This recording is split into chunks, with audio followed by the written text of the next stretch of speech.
Si tu es une jeunesse burkinabé, tu devais être fier de ta nation, même si ta situation financière, ça ne va pas pour le moment. Vous devez être fier de votre nation, surtout de vos dirigeants, parce qu'ils font des choses vraiment incroyables. Durant cette conférence à l'ONU et tout, on va suivre cet discours vraiment magnifique et tout.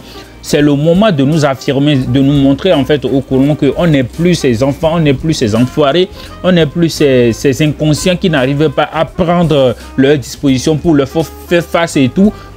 De savoir ce qui est bien pour nous, de prendre notre propre disposition et voir notre continent avancer, quoi. Donc je ne vais pas trop parler, on va suivre cet discours vraiment waouh de cette ministre du Burkina qui a tout démontré à l'Occident, à l'ONU, à la France, pour montrer à l'Occident que même l'homosexualité, on n'en veut plus. C'est un truc qui ne se passera jamais en Afrique. Je ne vais pas trop monopoliser la parole. Je vais vous montrer cet discours vraiment formidable que j'aime beaucoup. Donc si tu es une jeunesse burkinabé, malien ou bien troisième pays guinéen, tu devais être fier de ta nation, de tes dirigeants. Donc let's go. Excellence, Monsieur le Président de la 78e session de l'Assemblée générale des Nations unies. Excellence, Monsieur le Secrétaire général de l'Organisation des Nations unies, distinguée personnalité.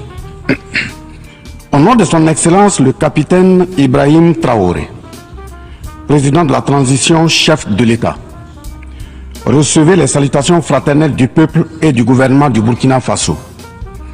Au nom du peuple burkinabé, je m'incline respectueusement sur la mémoire des grands leaders dans le monde qui ont fait rêver et espérer d'une société humaine juste et équitable à travers leur engagement, détermination et esprit de sacrifice.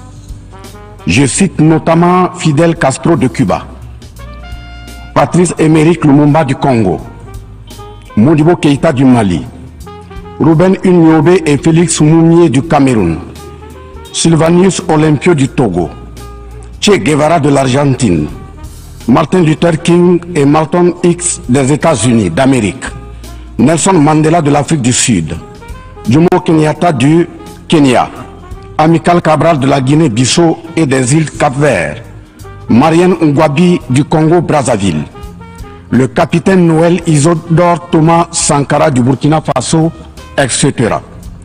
Ces leaders ont été pour la plupart exécutés de façon violente et d'autres assassinés à travers le feu des prisons et des empoisonnements. Leur seul crime a été pour chacun d'eux l'incarnation des rêves, des ambitions, de l'espoir des peuples meurtris, violés, violentés et pillés. Monsieur le Président, ma présence à cette tribune honore des Nations Unies, au nom du Burkina Faso, pays des hommes intègres, n'est pas pour ériger des murs de lamentation. Je ne suis non plus pas là pour vous livrer finance, mais j'ai été plutôt mandaté en sacrifice pour vous dire que le mensonge d'État, l'hypocrisie diplomatique, la boulimie du pouvoir, la recherche effrénée du gain, l'esprit démoniaque de domination et d'exploitation de l'homme par l'homme sont les vrais plaies qui gangrènent notre vivre ensemble et font courir toute la société à sa perte, y compris donc notre organisation, l'ONU. Son Excellence, M. Antonio Guterres, secrétaire général de l'Organisation des Nations Unies. Son Excellence, M. Joe Biden, président des États-Unis. Son Excellence, M. Denis Francis, représentant permanent de la Trinité et Tobago auprès des Nations Unies, élu président de la 78e session de l'Assemblée générale. Son Excellence, M.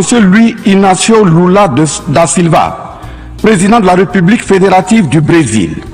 Permettez-moi de reprendre ici des parties de vos propos, discours respectifs prononcés à cette même tribune, à l'ouverture de cette 78e session. Primo, je cite, « Nous sommes dans un monde sans dessus-dessous.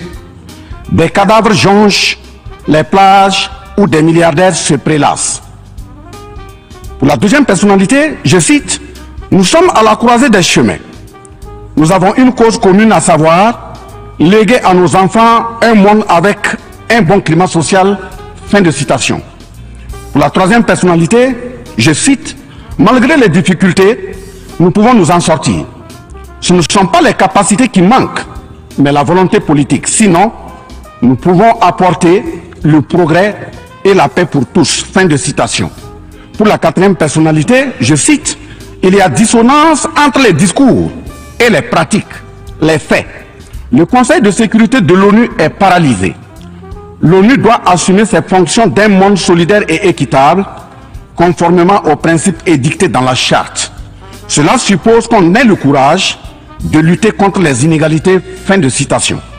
La quintessence des expressions de ces quatre autres personnalités signifie clairement que les inégalités dans le monde sont voulues, sinon qu'avec un minimum de courage et de volonté politique, nous pouvons, à défaut de les éradiquer, les améniser à leur congrue expression. En effet, chaque année, les discours pleuvent au même titre que les promesses et engagements. Les preuves de la dissonance entre les discours et les faits sur ces questions de principes contenus dans la charte de l'ONU, dont la justice, l'égalité, la dignité, l'intégrité, le droit à l'autodétermination, la souveraineté des États, l'inviolabilité du territoire et le respect du droit international sont ce qui se passe en Libye, dans le Sahel, précisément sur le Niger, et sur la crise entre la Russie et l'Ukraine. D'abord, en Libye, suite à cette catastrophe diluvienne, des milliers de voix ont été fauchées, des milliers de vies donc ont été fauchées, pour badigeonner nos consciences de tranquillité transparente. Chaque nation se précipite pour présenter sa compassion, sa solidarité. C'est certes pour donner l'impression que nous vivons en société et que nous défendons des valeurs. L'honnêteté intellectuelle le recommande et l'histoire des consciences nous reflète que nous devons présenter nos sincères excuses au peuple libyen pour avoir été, collectivement et individuellement, par passivité condamnable ou par complicité active et inacceptable, aux côtés des bourreaux qui ont été la première catastrophe anthropique en Libye. C'est cette catastrophe qui a mis la Libye à genoux en la saccageant et tuant son guide avant que les eaux de déluge ne viennent l'endeuiller davantage. Et malheureusement, à la tête de cette catastrophe humaine était l'ONU sous la résolution 1970 et le silence coupable voit la complicité de la CEDEAO et de l'Union africaine. Cette macabre intervention avec la France de Nicolas Sarkozy en tête a liquidé le guide libyen, le colonel Muammar Kadhafi, le 20 octobre 2011. Si les condoléances au peuple libyen avaient un minimum de bon sens et sans hypocrisie, cette diplomatie macabre n'aurait jamais lieu autour du cas du Niger pour y créer une Libye bis. Ensuite, pour preuve que les relations internationales sont teintées d'une haute hypocrisie diplomatique, dénudées de conscience, de morale, de dignité, d'intégrité, de justice, donc de paix, ce sont encore les mêmes gesticulations dans un aliment scandaleusement mortifère qui s'agitent comme des fauves autour de leur proie blessée pour la dévorer. Aujourd'hui, nous avons fait le constat malheureux que contrairement au discours de profession de bonne foi prononcé à cette tribune de l'ONU, invitant au respect de la charte de l'ONU et du droit international, les dirigeants représentant le peuple frère du Niger ont été pratiquement interdits d'accès au siège des Nations Unies. Le Burkina Faso condamne fermement cette manœuvre sordide qui relève de pratiques moyenâgeuses. Cela ne peut évidemment se faire que par des esprits en perte de valeur essentielle pour toute vie harmonieuse en société. De ce fait, nous renchérissons pour dire que l'ONU ne doit en aucun cas être un instrument dans les mains d'un quelconque pays. Les leaders panafricanistes qui se sont battus pour l'unité africaine, nos grands-parents qui sont tombés dignement sous les balles assassines des colons, les dignes fils africains qui se sont sacrifiés pour l'honneur sur le continent et qui ont lutté férocement contre la traite négrière et le néocolonialisme, ont eu leur sommeil de guerriers perturbé pour avoir entendu qu'une poignée d'enfants égarés de l'Afrique tiennent le Niger telle une boule de coton à l'envahisseur afin qu'il y mette le feu. Oui, cher continent africain, une poignée de tes enfants a décidé de t'humilier et de te vilipender à travers le mensonge éhonté d'État, en commençant par le Niger. Par conséquent, je lance un appel vibrant et solennel au peuple sénégalais, béninois, nigérien, ghanéen, tchadien, ivoirien, comorien, bissau-guinéen et tous les peuples d'Afrique à se mobiliser davantage dans la fraternité et la solidarité africaine afin d'éviter que les impérialistes mettent le feu au Niger comme le cas de la Libye. Monsieur le Président, Monsieur le Secrétaire général, distingué personnalité, j'insiste à cette tribune de l'ONU et devant le monde entier que la CEDEAO, l'Union africaine et l'ONU doivent impérativement se muer en des organisations véritables des peuples en lieu et place de structures d'une minorité de chefs d'État.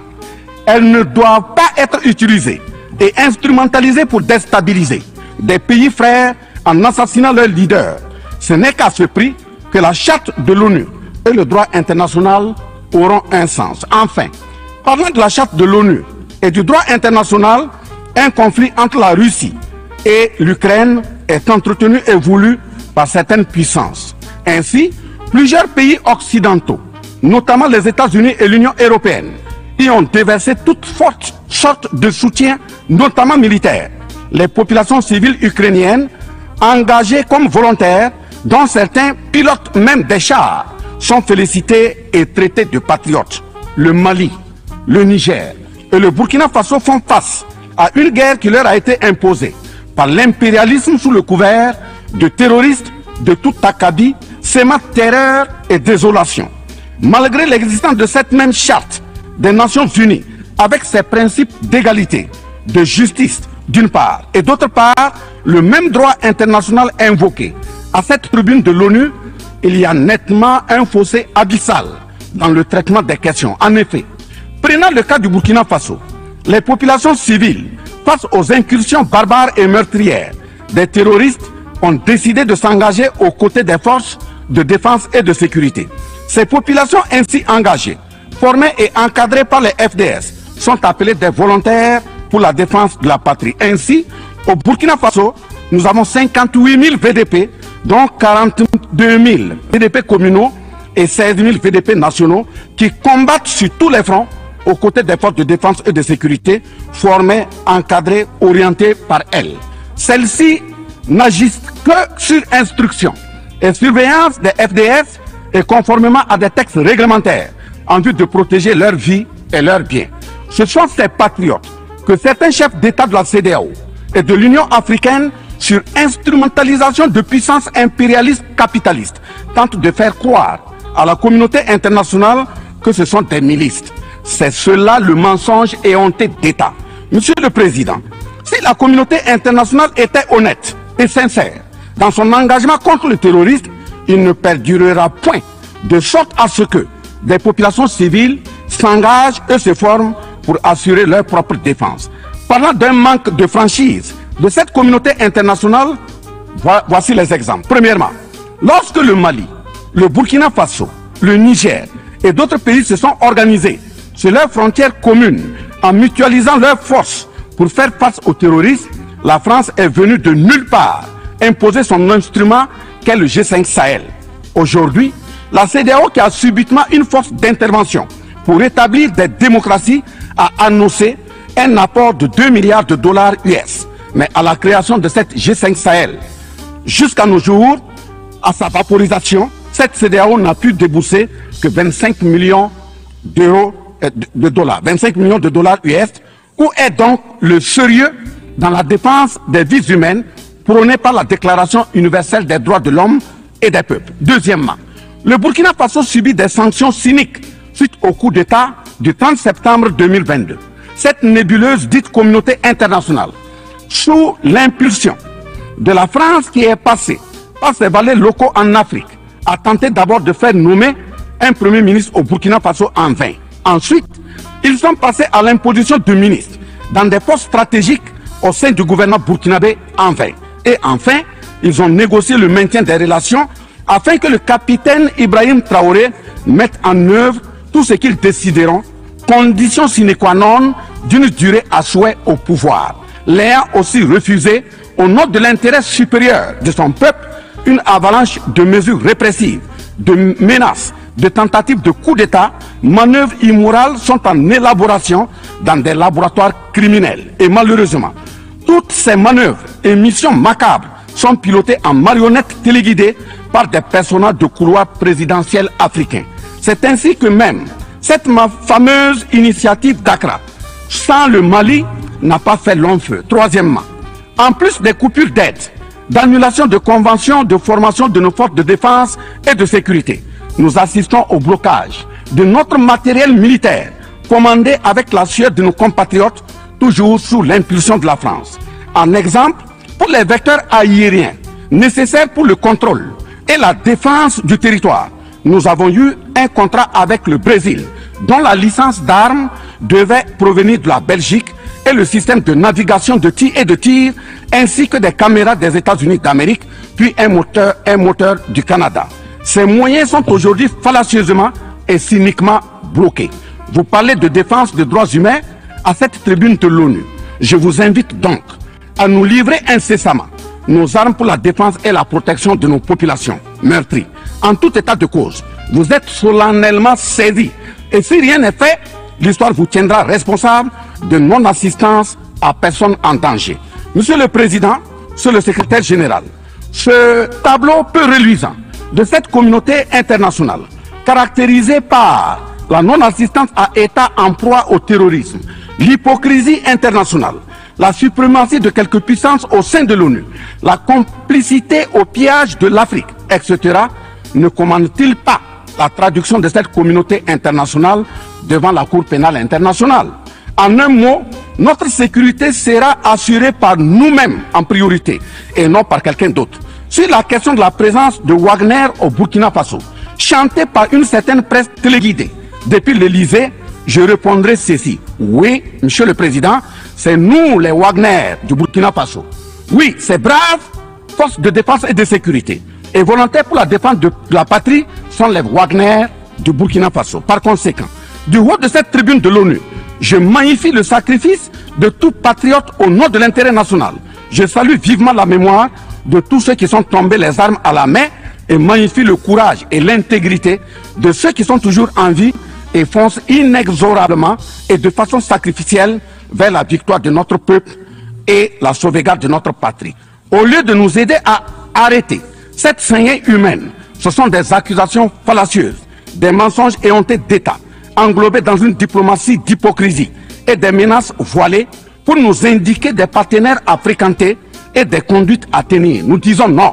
Au nom de la même charte des Nations Unies et du droit international que vous évoquez tous et toutes ici à cette tribune, les peuples africains en général et sahéliens en particulier sont résolument engagés à assumer absolument et pleinement leur émancipation totale pour un progrès social véritable. Ainsi, le Burkina Faso liera de façon souveraine ses partenariats avec qui il veut et achètera ses moyens de défense avec qui il veut. Qu'un pays s'appelle Russie, Iran, Turquie, Azerbaïdjan, Cuba, Nicaragua, Corée du Nord, le Burkina Faso y achètera et y vendra librement ses produits sans intermédiaire, encore moins une autorisation de qui que ce soit. Et cela advienne que pourra.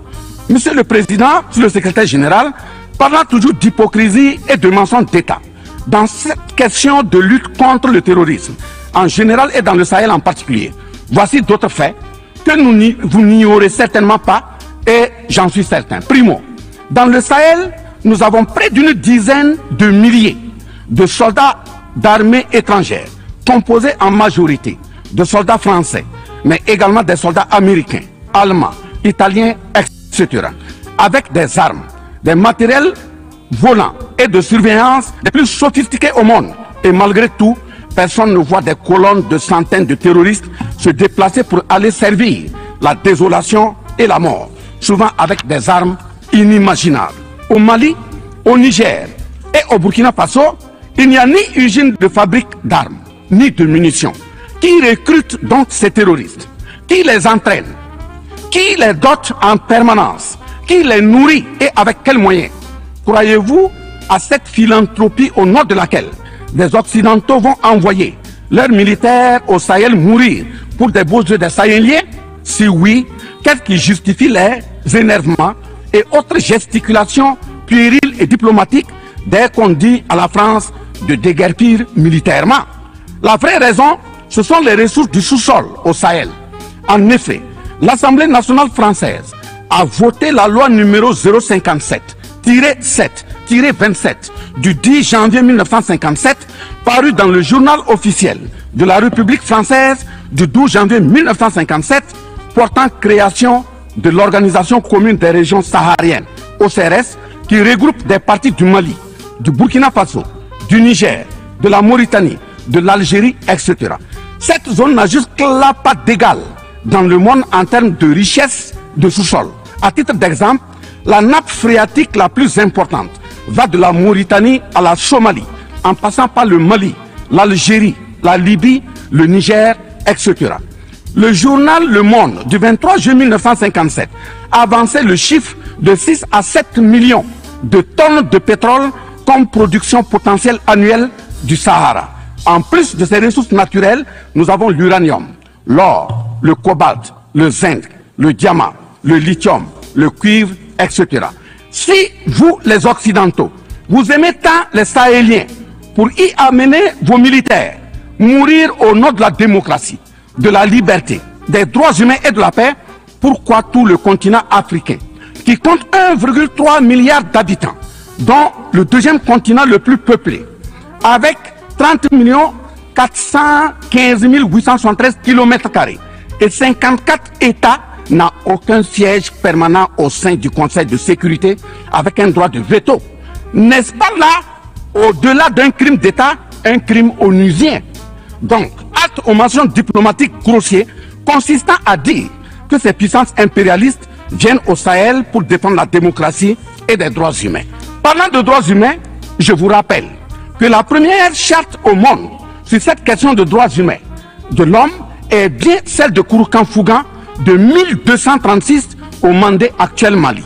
De ce fait que les moralisateurs expansionnistes gardent leur rhétorique de respect des droits humains à géométrie variable pour leurs terroristes qu'ils encadrent. Secondo, l'Afrique n'aime pas comparer les morts. C'est un manque d'éducation que de le faire. Par conséquent, je m'incline respectueusement sur la mémoire de toutes les nationalités ayant perdu la vie en Afrique en général et au Sahel en particulier. Ainsi, sur les sorties hasardeuses, condescendantes et malheureuses du président de la République française Emmanuel Macron, et qui frise souvent le ridicule, tout en se glorifiant d'une hypothétique condescendance sur les peuples africains, je m'impose le devoir de lui faire un petit cours d'histoire sur sa propre histoire.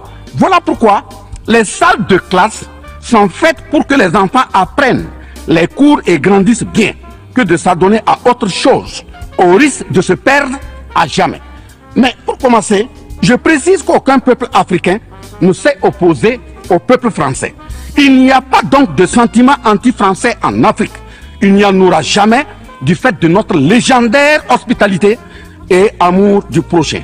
Il n'y a que les peuples africains refusent la condescendance, l'arrogance, l'insolence, la suffisance, le paternalisme, le pillage de ses ressources et le crime organisé. En effet, pour votre mémoire, Monsieur Emmanuel Macron, d'abord, je rappelle l'appel à travers la BBC en Angleterre le 14 juin 1940, lancé par votre propre grand-père, le général de Gaulle, à l'endroit de l'Afrique pour venir sauver la France des griffes des nazis. Comme rappel, nous avons 17 000 Maliens morts pendant les 2 guerres mondiales, d'une dette de sang que la France semble avoir occultée.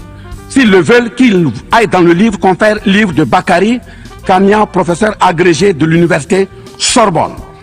J'ajoute dans ce même document, à la page 344, au tableau 21, les vétérans soudanais des 2 guerres. Il en résume un total du Burkina Faso, du Mali et du Niger à 82 208 combattants qui sont tombés. Et au niveau de l'Afrique occidentale française, il y a eu 154 519 combattants mobilisés, qu'ils se confèrent donc aux sources Henri Léger, rapport de fin de mission en AOF Dakar, le 13 juin 1950, archives du Sénégal, code 4, D68, acte parenthèse 89, voire annexe 5. Ensuite, le 17 novembre 1986, François Mitterrand, président français d'alors, en réponse au capitaine Thomas Sankara, disait ceci, je cite, « L'Afrique a été pillée. J'ai parlé de matières premières. J'aurais dû parler des hommes. Pendant des siècles, on vous a exploité humainement. On a volé vos hommes, vos femmes, vos enfants. On s'est servi de vous. Je comprends votre refus, votre révolte, et j'approuve votre combat. Vous avez raison de refuser d'être un continent sacrifié. Le moment est venu où vous devez vous-même développer vos économies à partir de ces biens et de ces hommes. Et le devoir de ces pays qui ont profité abusivement du travail africain, c'est de restituer à l'Afrique une part de ce qui a été pris au travers des siècles derniers. Fin de citation. Effectivement, l'Afrique a toujours été vachement pillée, mais elle reste riche en hommes, en valeur et en richesse minière. Pour preuve, parlant de ses ressources minières, l'Afrique, c'est 30% des ressources minérales mondiales, 40% des réserves d'or, 33% des réserves de diamants, 80% des réserves de coltan, 60% des réserves de cobalt, 55% des réserves en uranium, etc. C'est pour la défense ferme de cette Afrique que la jeunesse africaine est plus que jamais debout. Monsieur Macron, avez-vous encore besoin d'un peu d'histoire pour vous remémorer? Enfin, bien avant cette sortie regrettable et donc malheureuse du président français Emmanuel Macron, il s'était attaqué comme tant d'autres de ses compatriotes politiciens à la maternité africaine. Et là aussi, je tiens à lui rappeler que l'Allemagne compte 80 millions d'habitants environ sur une superficie de 347 000 km² face au Congo qui a 95 millions d'habitants sur une superficie de 2 345 000 km². Deuxièmement, la Belgique compte 11 millions d'habitants sur une superficie de 30 000 km² face au Gabon qui a 2,5 millions d'habitants sur une superficie de 267 000 km². Troisièmement, la France compte 68 millions d'habitants sur 672 329 km² face à la Namibie qui compte 2,5 millions d'habitants sur une superficie de 825 000 km². C'est fort de tout ce qui précède que justement Aimé Césaire, paix à son âme, disait, je cite, « L'Afrique est le seul continent au monde où les populations chantent et dansent et applaudissent pour ceux qui les appauvrissent, les affament et les torturent. Le malheur de l'Afrique, c'est d'avoir rencontré la France. » Fin de citation. Certes que l'Occident a violenté, volé et violé l'Afrique. Quelle est notre part de responsabilité en tant que dirigeants africains? N'est-ce pas nous, dirigeants africains, qui prêtons le flanc pour qu'on nous piétine? En effet, nous avons abandonné notre identité pour ne rien être. Nos noms ont disparu pour faire place à d'autres noms importés et qui ne collent pas à nos réalités. Il nous faut reconquérir notre culture. Nous avons singé en copiant l'Occident, en monogamie. Voilà qu'aujourd'hui, on veut nous faire croire que des contre-valeurs, des attitudes contre la nature relèvent du ressort de la liberté. Il ne sera pas question d'homosexualité en Afrique. Je le répète, il ne sera pas question d'homosexualité chez nous. Monsieur le Président, ce qui vient d'être décrit sont les étiquettes profondément malheureuses d'une ONU aujourd'hui résumée qu'à sa portion de forme car 1,2 milliard de personnes sont plongées dans la misère. 2000 milliards de dollars US dans l'armement. 20 fois le budget de l'ONU dans le nucléaire. Sur les questions de développement, l'Afrique reçoit du FMI et de la Banque mondiale 34 milliards de dollars contre 160 milliards de dollars pour l'Occident. La paralysie du Conseil de sécurité de l'ONU, la paralysie de l'Organisation mondiale du commerce, la montée des tensions suite au repositionnement géostratégique. L'Organisation mondiale du commerce également encore bloquée. Le Fonds monétaire international FMI et la Banque mondiale qui fonctionnent en véritable usurier. L'Organisation mondiale de la santé qui est de plus en plus dominée par les firmes pharmaceutiques de rente, donnant ainsi une priorité commerciale que sociale aux vaccins tels que le vaccin contre la Covid-19. L'ONU qui devient de plus en plus l'ombre d'elle-même de par les tentatives de sa prise en otage par un conglomérat de puissances internationales impérialistes, brouillant ainsi la clarté et le sérieux dans ses prises de position, etc. Par conséquent, les peuples africains en général, et sahéliens en particulier, se battront vigoureusement pour que la CEDEAO, l'Union africaine et l'ONU soient des institutions au service véritablement des peuples du monde pour leur profonde émancipation et le progrès social véritable. Parce que ce sont les manquements de ces organisations, leur manque de sincérité, leurs décisions clientélistes et à géométrie variable, la couverture des tripatouillages constitutionnels avec leur lot de crimes, la promotion de la mauvaise gouvernance, le pillage, la désorganisation sociale et la corruption qui conduisent immanquablement au coup d'État, qui ne sont donc que des conséquences. Traitons donc les causes et les conséquences disparaîtront d'elles-mêmes. Mais si nous continuons avec ce jeu de l'Autriche, à la diplomatie d'hypocrisie, aux mensonges éhontés d'État, aux crimes organisés, au tripatouillage constitutionnel et à la fabrication de l'armée à la tête de nos États africains, même l'ONU risque de ne pas échapper à un coup d'État. À bon entendeur, salut. Dans ce sens,